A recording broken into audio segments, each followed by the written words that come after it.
Assalamualaikum warahmatullahi wabarakatuh. Perkenalkan, nama saya Ryan Ardika dengan NIM akhir 044 dari TRO kelas B angkatan 2022. Di sini saya akan menjelaskan materi tentang storage system and hopper discharge mechanism. Jadi di sini saya dari kelompok 1 dengan anggota kelompok sebagai berikut. Nah, dalam industri manufaktur, pertambangan, farmasi, dan sektor lainnya, sistem penyimpanan atau storage system dan mekanisme pelepasan hopper atau hopper discharge mechanism memainkan peran penting dalam efisiensi produksi.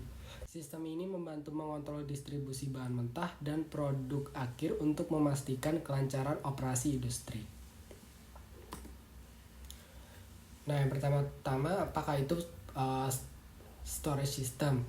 Jadi, storage system adalah sistem penyimpanan data atau barang yang dirancang untuk mengorganisir, menyimpan, dan mengakses informasi atau produk dengan efisien.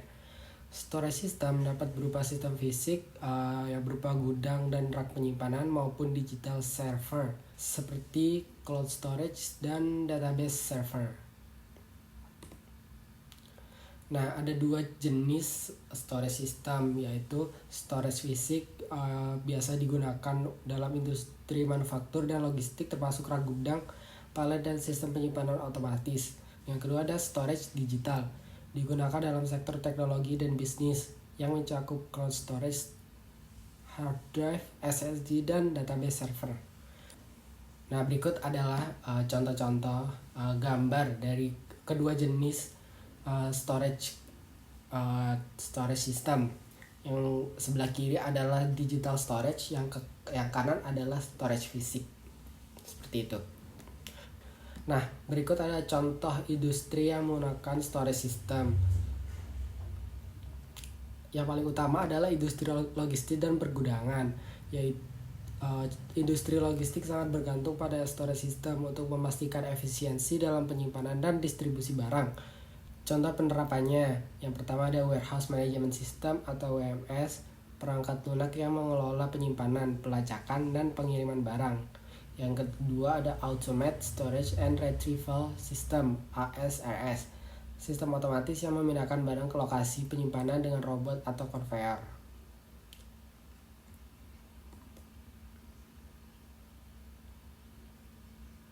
Yang kedua ada industri teknologi dan data center. Industri teknologi memerlukan storage system untuk menyimpan, mengelola, dan mengakses data dalam jumlah besar. Contoh penerapannya, yang pertama ada cold storage atau penyimpanan berbasis internet yang digunakan oleh perusahaan seperti Google Drive, dan AWS.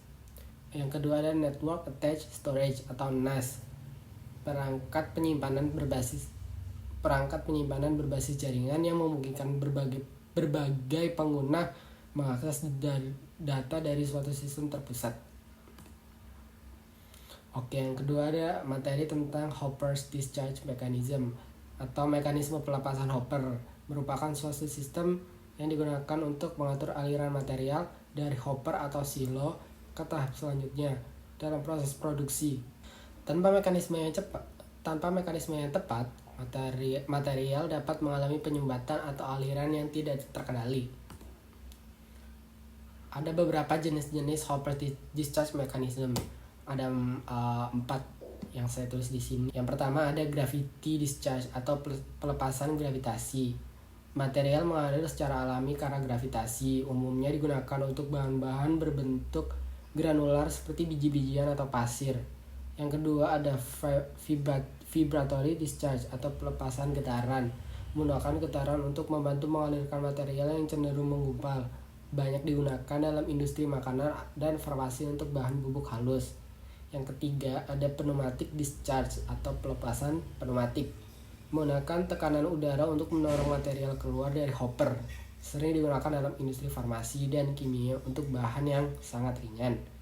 Yang keempat, yang terakhir, rotary valve discharge, pelepasan dengan katu putar, menggunakan katu putar untuk mengontrol aliran material dari hopper. Cocok untuk material yang perlu dikontrol dengan tingkat aliran yang presisi.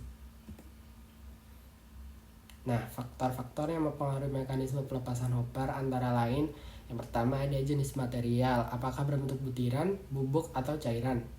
Yang kedua ada sudut kemiringan Hopper. Jika sudut tidak cukup curam, material bisa mengalami bridging atau penyumbatan. Yang ketiga ada ukuran dan bentuk partikel. Material dengan ukuran partikel yang tidak seragam dapat menghambat aliran. Yang terakhir, kelembapan material. Material yang terlalu lembab bisa saling menempel dan menyumbat hopper. Nah, contoh-contoh industri yang menggunakan hopper discharge mechanism antara lain biasanya industri pertambangan. Hopper biasa digunakan untuk menyimpan dan mengontrol pelepasan batu bara atau biji mineral ke conveyor belt sebelum diproses lebih lanjut. Biasanya menggunakan grizzly hopper untuk memisahkan material besar sebelum masuk ke crusher. Yang kedua, biasanya industri farmasi. Hopper kecil digunakan untuk mengontrol aliran bahan bubuk dalam pembuatan tablet dan kapsul. Screw feeder sering digunakan untuk menakar bahan aktif dalam proses produksi obat. Nah, terima kasih atas perhatiannya. Saya ucapkan terima kasih. Mohon maaf jika ada kesalahan dalam pembuatan video saya. Assalamualaikum warahmatullahi wabarakatuh. Terima kasih.